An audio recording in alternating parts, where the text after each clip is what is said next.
this month's theme is resilience, which is really all about preserving and kind of continuing on, kind of what we are very all familiar with in these times. And I don't think I can introduce a better speaker than Jojanneke van der Bos, because she is an innovation design mentor, author, online strategist. In the bio that she sent us, it goes on and on the list of all the things she does.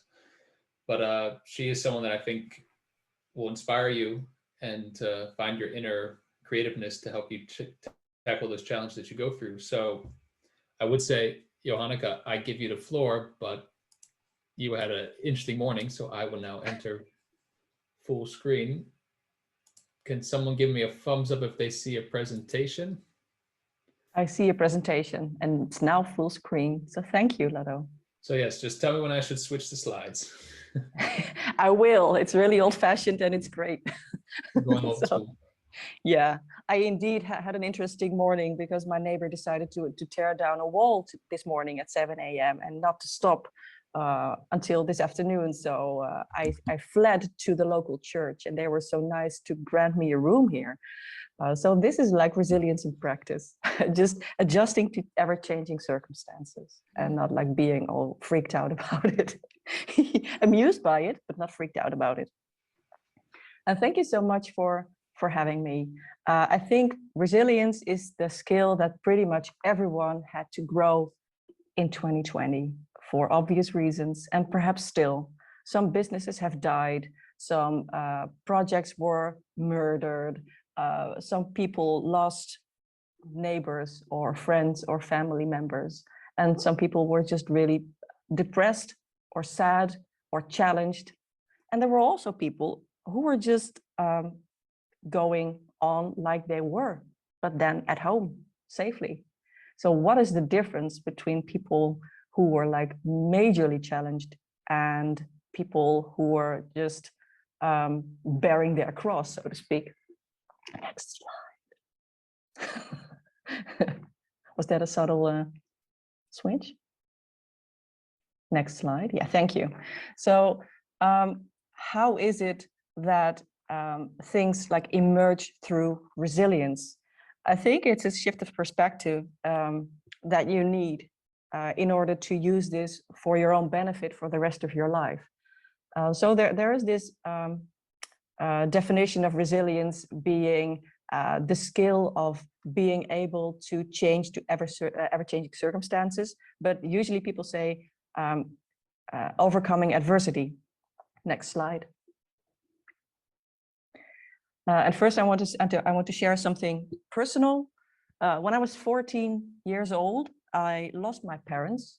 They died, and my family did not decide to take care of me or to take me in.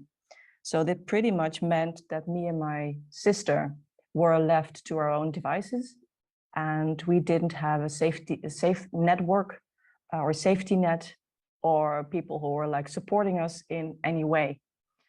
This was extremely traumatizing for us, but and even more so than we could see at the time, because losing your parents is an intense change in your life, of course, because you lose your roots and your grounding. And if you have bad luck, you also lose other people around you because they get freaked out because of the topic of death, because they feel uncomfortable with it or don't know how to respond to you, or they don't understand. And some people didn't even believe that it happened. So this is not a pity talk at all, but it is something that happened. And we had to find our way to navigate through that. And that's pretty hard when you don't have a map, when you don't know which way you're going. Because the basic things that you have to do is pay the rent, go to school or go to job, and live on, pay your bills and exist. While the world just keeps on turning, while your world has stopped.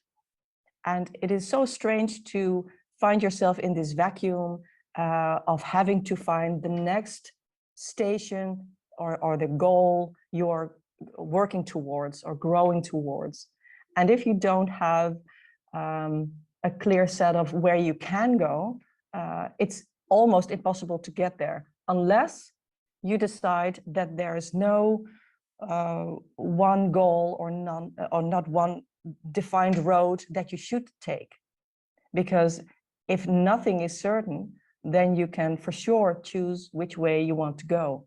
There are no guarantees, but you will go somewhere. And that is something that I learned along the way. On the one hand, it's like this massive uncertainty because you don't know anything and there are zero guarantees. But years and years and years later, I discovered that there is this dynamic underneath resilience that is almost exactly like completely the opposite as it seems. Can I get the next slide, please? Yeah, so I was orphaned, and I experienced it as a journey consistent of like all these small steps on a bus trip. And on every bus stop, there was something happening. It could be your, or my, in this case, my graduation from high school, or my first boyfriend, or all these milestones that mean something to any kid. But if you lose your parents, the milestones have another meaning, because you have to, and there's no option really, you have to move through them without your parents. There's something significantly different between you and other kids. It's just the way it is. But it can also be seen as a journey. Can I get the next slide, please? So how do you move from this heartbroken place in your life towards a place where you publish books, give a TEDx talk, create online programs, and make podcasts and be an innovation mentor? How does that process come to be? Because it's not just in the cards for me. Trust me. It's totally doable for anyone. Well, anyone who embraces hardship in a creative way. Can I get the next slide, please? Yeah, there's something else that plays a part in growing more resilient. Next, please. And that is that the road to resilience and overcoming hardship is exactly like the road to innovation. It is innovation. It just feels profoundly different. Because on the one hand, you have like this challenge and something that has happened to you. It was like this external thing coming towards you. You had to deal with it. And there were hurdles along the way. There were challenges. People worked with you or against you or were indifferent, which is pretty much, well, worse, really. And every time you accomplished something, you had to or celebrate or find a new goal to work towards. So you see the dynamic. Can I get the next slide, please? The underlying dynamic is pretty much the same. The next, please. So you get a starting point and you have a need or a desire for change. A need because there's a problem, or a desire because you crave to create something new that changes things. And you have to find a solution and design one. And you have to think of this hopeful vision that you want to achieve. And you have to decide on the first needed goal. And it might be like in innovation land, it's like this fantastic new thing, and you're in the creative mode and designing and brainstorming. And if you're on the other on the other side of things, you have to find a solution for a problem. So it feels different. So you have to discern what's lacking, what's missing from the road that you need, from your resources. You have to find those, and you have to design your shitty first draft. You have to just experiment and see how it goes and iterate the process, stumble upon hiccups, dealing with setbacks, but also looking for other options. If, for instance, if you're in an innovation project, the funding is stopped, you have to find new resources, you have to look for other options, you're experimenting and trying. You have to evaluate the process along the way from time to time. And then you can either celebrate the outcome of your success or grieve the loss. It's the same. It is exactly the same. It just feels profoundly different. And the difference is trauma. It's not a fun word, but it's the truth. And it's also something that we all have been through in the last year. Can I get the next slide, please? And the next, because you catch my drift. So it's all about like that there's this key to exploring this, and that's reframing the contrasts of it all. And let me explain this in the next slide. For instance, there is this difference between stopping something. If you're stopping one action, for instance, you have to find a new studio and you cannot find one, or it's too expensive, or too far away, or you don't have the resources, or there's another problem. Then you can say, well, I just give up. I just don't know it anymore. I just don't know where this is going. I'll just be my own miserable self in my miserable own home studio. Or you can say, okay, I surrender that this is the current situation, and I am prepared to sit with it, with what I feel, and I will keep looking for resources, and I trust that they will come my way if it's supposed to be. And if not, I accept that. That is a completely different emotion. At that moment, it looks the same because you quit, it seems. But in the long run, you keep your energy flow higher than just giving up and stopping and just quitting. It is a difference. It is a contrast. It just looks different at first, but along the way, I surrender sets you free. It literally sets you free. It's like what happened with COVID last year. We have to sit at home. There's this lockdown. I can't go anywhere. I want to go on holiday, which is like valid and horrible and sad.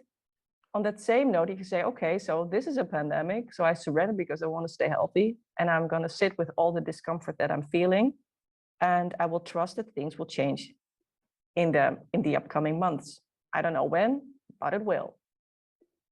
It feels different, and it's also it's not always. It is simple, but it's not always easy, and that's also the lesson. It's not like this fast route to avoiding discomfort. It's embracing discomfort and moving through despite it. And that sounds a bit tough, perhaps, but actually it's quite liberating. Can I get the next, please? So instead of feeling like, I'll hang on just a little longer, which is something that the media and our ministry has told us like time and time again during the pandemic in every country. Okay, so I'll sit with it, and I'll accept that this is just uncomfortable for the time being, and I cannot change it right now. Things will change, but not now. So it's just a station on your bus trip instead of this final destination, and it saves you from this deep pit of depression. Can I get the next, please? So it's this difference between feelings, struggle, and pressure, and something different, and which is a great key, free will. Do you have free will of surrendering and accepting that you cannot change something at that particular moment instead of giving up? So it releases you of all the pressure and anxiety that you might feel, and that's actually quite liberating. Can I get the next, please? Which is a bit confronting for some, perhaps. So you have like hustle culture on the left-hand side, and gritting it out, and fake it till you make it, and magical thinking, I deserve everything, barely hanging on in the process, which is like quick coping strategies in times of hardship that I'm not judging in any way, but it's just an approach. It is a perspective that you choose. It can also be like this trauma response, but it is a short-term band-aid, and it will exhaust you, and it wears off quickly. Because if you haven't watched like this hustle culture, gritting it out, fake it till you make YouTube channel in 2 days, it'll fade, and your energy level will fade.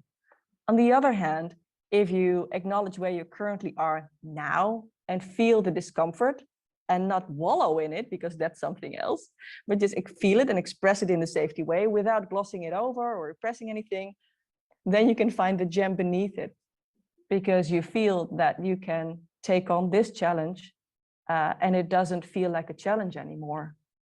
And this is quite liberating. And I'm wondering if someone in the chat also experiences this. Can I get the next, please? Yeah, so if you try and repress your uncomfortable feeling, it also kills your creativity because you're just battling and just surviving. And it's like pushing down this inflatable plastic ball in the swimming pool.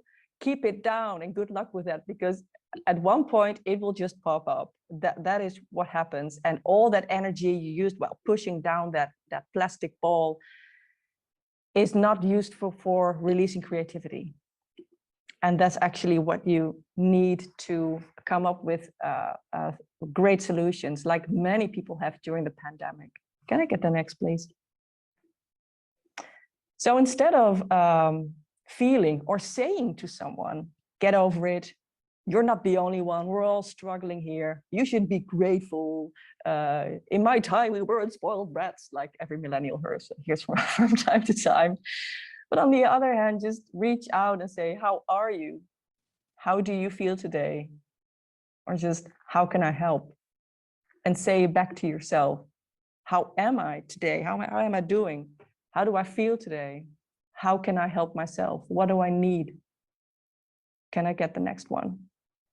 That might also be the difference between feeling isolated and meaningful connections, because reaching out is the quickest way to finding solutions, but also to feel connected in a time that people are just or stuck at home or just really craving to finding each other again and go to festivals. It's a different perspective, but it does set you free. But it also means that the whole elephant in the room, the T word, trauma, has to be dealt with. And getting stuck in it, can I get the next, please? Is there's no yeah, that one, thank you. there's no shame in that, because there are so many people who have like experienced things, like more than one thing. It's not just the isolation, it's also sometimes job loss or losing a project or just being deprived of your creativity or just feeling socially anxious and don't want to go back to your colleagues anymore. Some things like that, or perhaps someone who loses someone.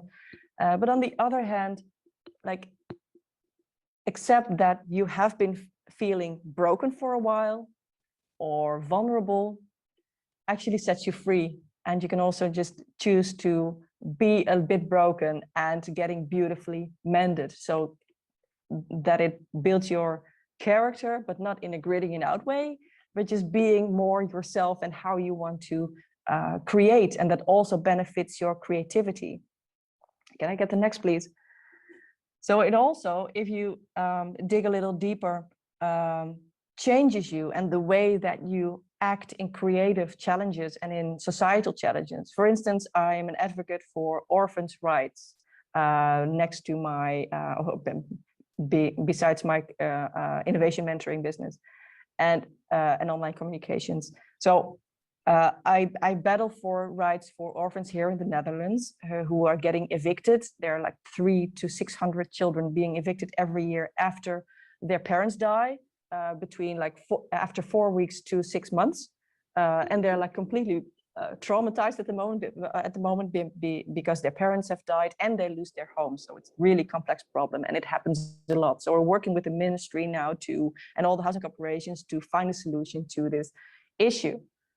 If I had been feeling traumatized and stuck, and I would have given up and quit instead of accepting that I couldn't change something at the moment, or trying to avoid discomfort, I wouldn't be advocating. So it's the difference between being silent or being silenced, or letting yourself be silenced, or advocating and proactive action. Can I get the next, please, Lotto? Thank you. And if you dig a little deeper, is the difference between fear and being overcome by fear, and anticipation and wonder and purpose and fun and creating and sharing, lightheartedness, being courageous and calm, quirky and playful. Because I don't think the opposite of fear is courage, because if you are not creative, it's usually because you're either bored or uninspired or afraid of something. The opposite of fear has many colors. It's not just courage. So trying to make yourself more courageous is usually not the key to finding out what's really going on and to tapping into your true creativity. Can I get the next, please? And at least the 3 keys. Once you are facing adversity or trying to overcome hardship and trying to navigate this journey you'll have to go on and you don't have a choice, then you find whether it be, sorry for the stuttering, it happens from time to time, whether it be from a surviving perspective or an innovation perspective. In either case, in both cases, these 3 keys have to come together. So creativity and resilience and empathy intertwine.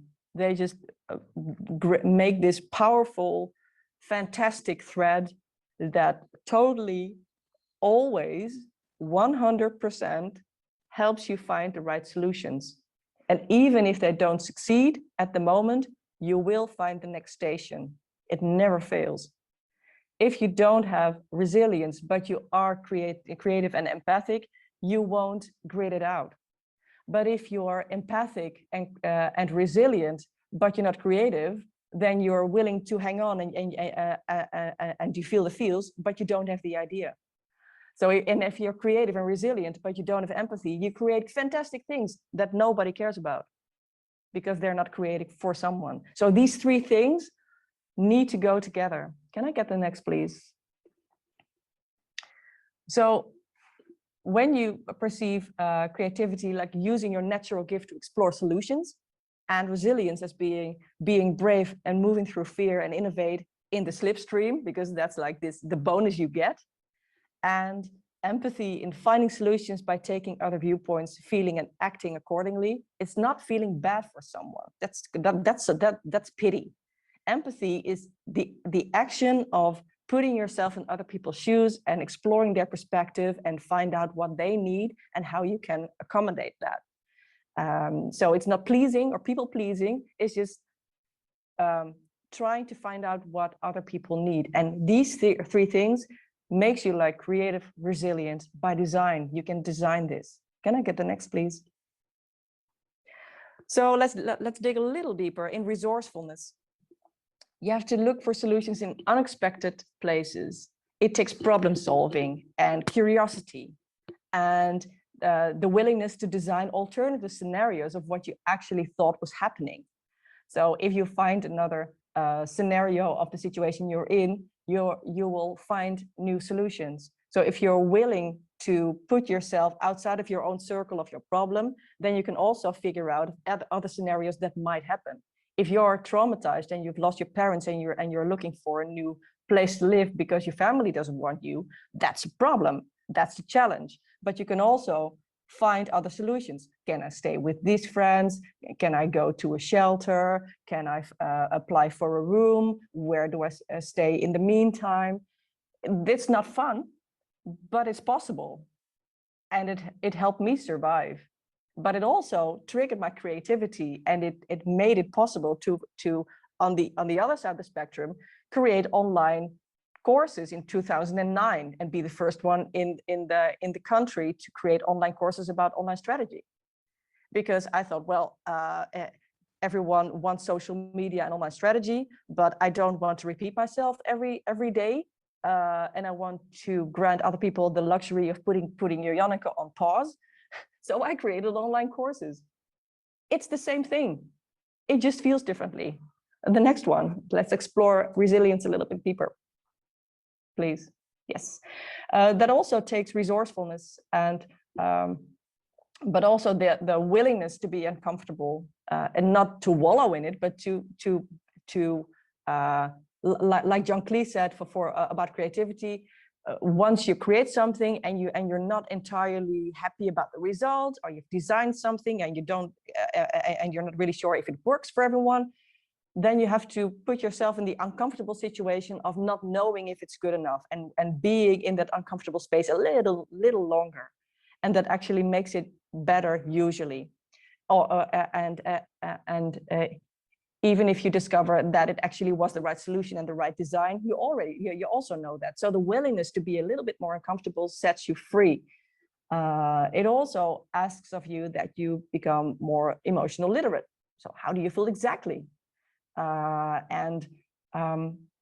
Trying to find social support and choosing, consciously choose between two options, like the contrast that I previously talked about, like the problem versus overcoming, finding solutions versus exploring, losing control or giving up, instead of or versus working with what you got. And empathy, which is the next one, it's you can be really radical about that. For instance, by exchanging situation with someone and bear the responsibility for their story for 1 day or for 10 minutes, which is the next slide. And noticing whether or not you're hard on yourself. Listen what your inner story is. What do you tell yourself all day?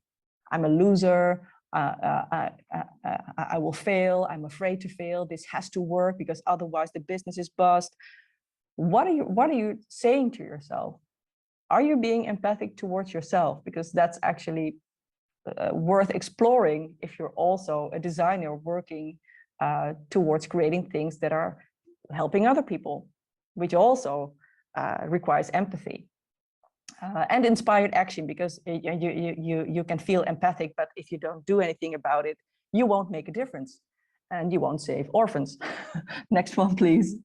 So for instance, imagine your last design solution, the challenge you have been facing, the mountain you are climbing, or the thing that you have recently created.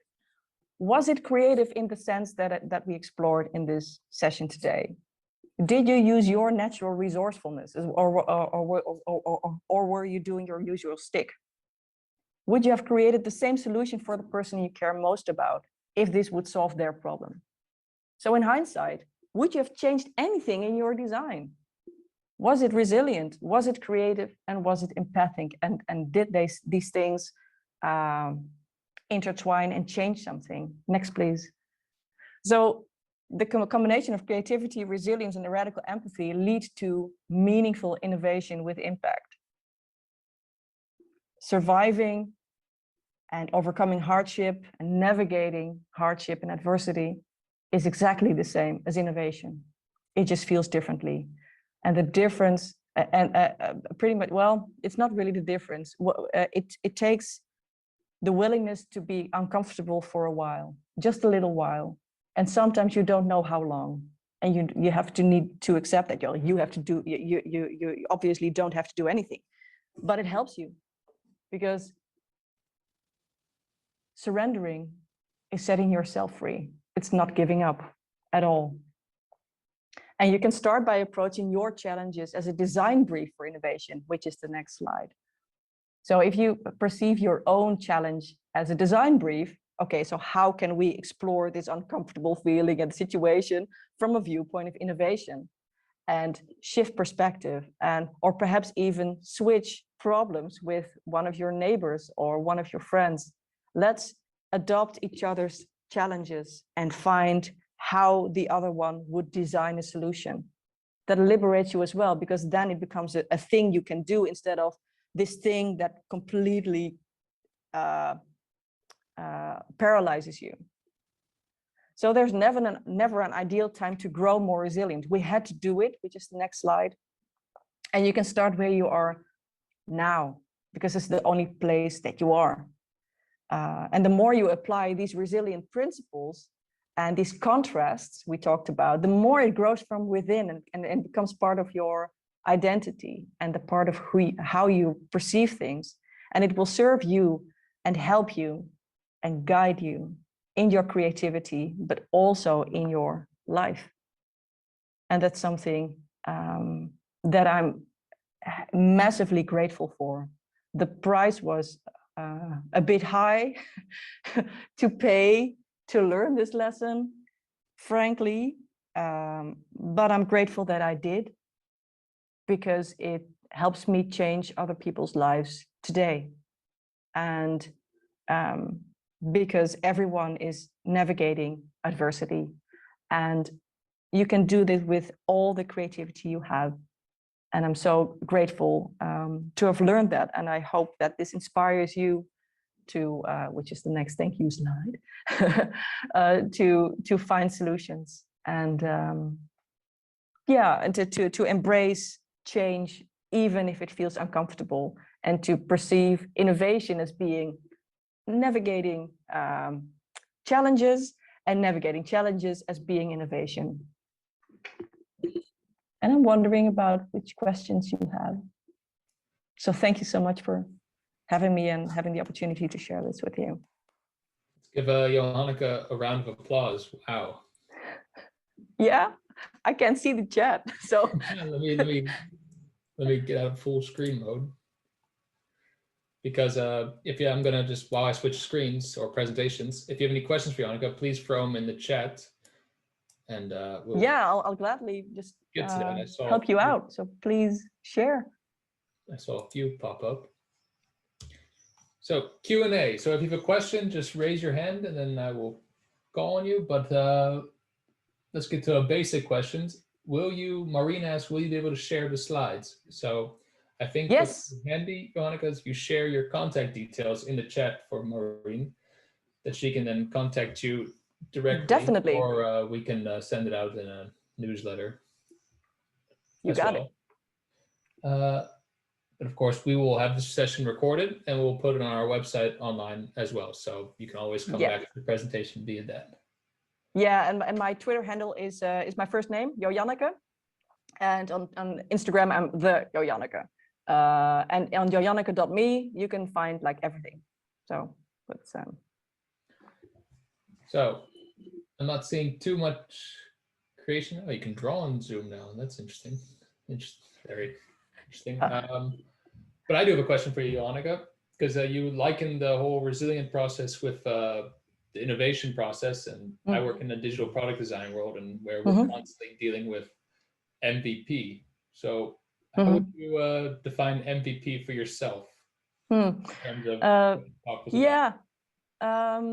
well, on the one hand, there's the orphan work, my minimal viable product, if you will, is having this instrumentarium, like this instrument set to instigate change on in any given topic, being it, for instance, like housing situation, finance, legal, or just telling schools how to treat kids who have just lost their parents. It's having this basic toolkit of being able to refer people to it. That's my minimal viable product. But from the perspective of being an innovator and teaching people how to innovate, my minimum viable product is something that helps my clients and people who I mentor in terms of getting them momentum instantly. So keeping their journey going. If you have that and you can facilitate that digitally, then you have a minimal viable product and you can sell it. Does this answer your question, or did you have another approach to this?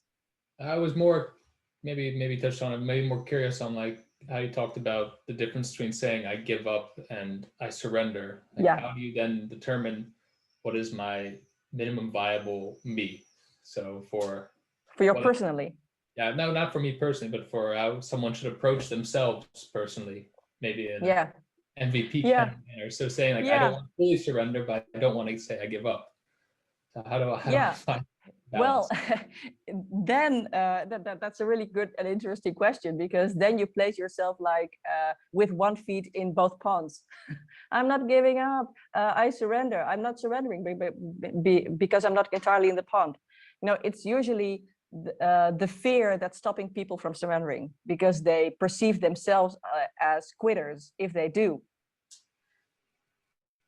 But it's not really. So it's like trusting the process of when something doesn't pan out, or it doesn't work at the moment, or you get like massive resistance from outside, from any angle, and you're just exhausted, then sometimes it's just good to have this short phase of accepting that things are that they are, and increasing your energy level and just replenish your energy and getting ready for the next phase. That is not giving up. Yeah, thank you. Yeah, so in case if you have designed a platform and you think it's brilliant, and it probably is, and it's designed like really well and it can do anything, but a client says, it's a bit complex because it can't because it can do too much. Yeah, but that's great. Yeah, not for me. And there you are. So yeah, you can sell it and market it and create webinars and try to sell it like crazy, but it won't resonate. So surrendering to the fact that people are not buying something or want a different design is also an opportunity and a gift to yourself, which is not feedback is a gift, because that's really annoying, obviously. but it is in a way, because it invites you to use the third thread in the intertwined rope, which is empathy. What do they need? What do they want? Let's explore their perspective and see how that can improve your product, your minimum viable product that actually sells. Yeah, no, I think that answers my question. Very nice. Okay. Super. Then if I don't see any other questions in the chat, this is your last chance and we'll move on. But before we do, I would like everyone, if possible, wherever you are, to unmute yourselves, and let's give Jojanneke a round of applause. No. Wave the camera. Wow. Maybe in places these days, you never know where.